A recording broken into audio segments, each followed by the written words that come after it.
Hi, it's Phil from Teachblend, and today we're going to look at PowerPoint's new feature, which is presenting live. So PowerPoint Live essentially allows staff to create their presentation as normal, present it to their audience, but then at the beginning, a QR code for students and audience members will appear.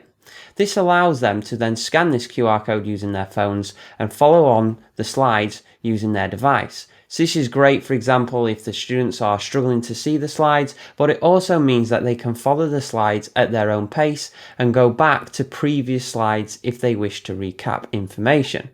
It also means as well that students can translate the files. So for example, if you're speaking, it will give you written translations for those students over 60 different languages. So again, a really useful feature for students to engage in.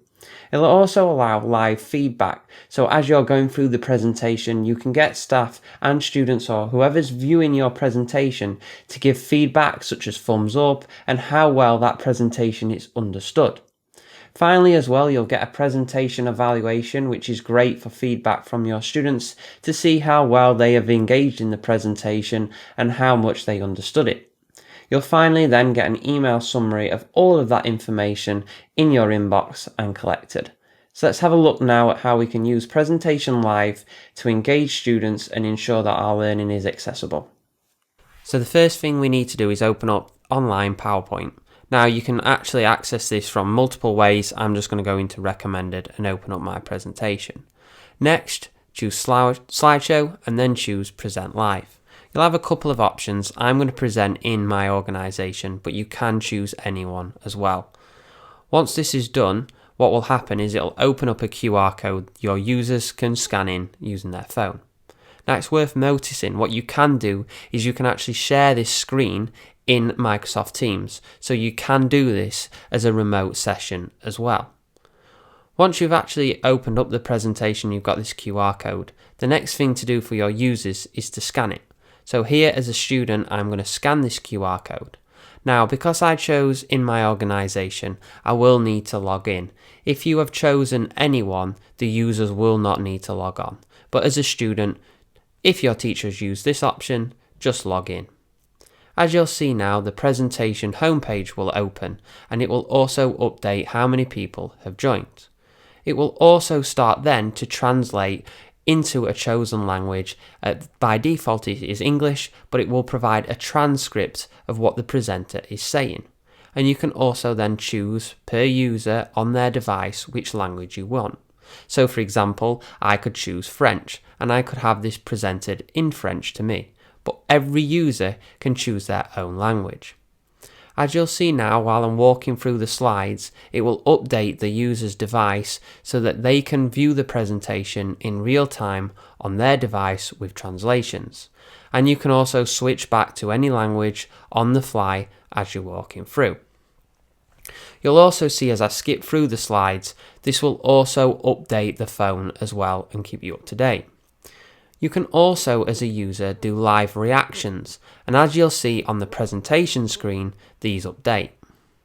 Once you've done the presentation, it will also ask the user to rate the presentation and actually give a rating on how well that presentation was received. You'll see a couple of options such as slide design, the speaker skill, content and interaction with audience. And you'll also be able to add any additional comments for that user. Now, as a teacher, you may ask them to write in, for example, what they took away from the PowerPoint. Then, as the actual presenter, you'll be emailed a breakdown of your reactions, the score, and also comments. So this is really useful to use as an exit card, for example, to see how well your students have engaged in your session. I'm going to show you a couple of other options now. So as you can see, I'm on my Present Live, and what I can do is select individual presentations and see a gallery view, so I can skip directly to that. I can also draw on the slide so that I can actually interact with the learners and they can see on their mobile device the updates that I am doing. So this is really useful, especially if you've got some sort of touchscreen device.